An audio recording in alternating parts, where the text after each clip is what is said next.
അസ്സലാമു അലൈക്കും. നമ്മുടെ നിത്യജീവിതത്തിൽ നമ്മൾ പതിവാക്കുന്ന ഒന്നാണല്ലോ ദുആ.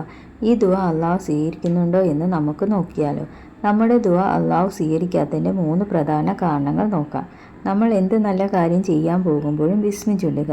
ആ ബിസ്മി ചൊല്ലാൻ മറന്നാൽ നമ്മുടെ പ്രാർത്ഥന അള്ളാഹു സ്വീകരിക്കുകയില്ല. ആ ഒരു കാര്യത്തിന് ഒരിക്കലും ബർക്കത്തുണ്ടാവുകയില്ല. ഇതാണ് ഒന്നാമത്തെ പ്രധാന കാര്യം.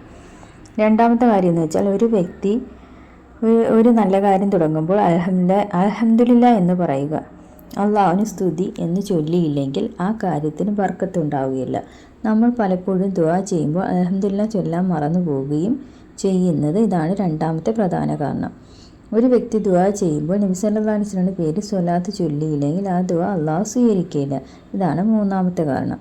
നമ്മുടെ ദുആ സ്വീകരിക്കാത്തതിൻ്റെ പ്രധാന കാരണങ്ങൾ ബിസ്മി ചൊല്ലാതെയും അള്ളാഹുവിന് സ്തുതി പറയാതെയും നബിയുടെ മേൽ സ്വലാത്ത് ചൊല്ലാതെയും ദുആ ചെയ്യുന്നതാണ് ഈ 3 കാരണങ്ങൾ. നമ്മുടെ ദുആയ്ക്ക് ഉത്തരം കിട്ടാത്തത്. ഇനിയും ദുആ ചെയ്യുമ്പോൾ ഈ 3 കാര്യം ഉണ്ടായിരിക്കണം. എന്നാലേ നമ്മുടെ ദുആയ്ക്ക് ഉത്തരം കിട്ടുകയുള്ളൂ. ഇൻഷാ അല്ലാഹ് നമ്മുടെ ദുആ എല്ലാം അല്ലാഹു സുബ്ഹാനഹു വ തആല സ്വീകരിക്കുമാറാകട്ടെ. ആമീൻ. അസ്സലാമു അലൈക്കും.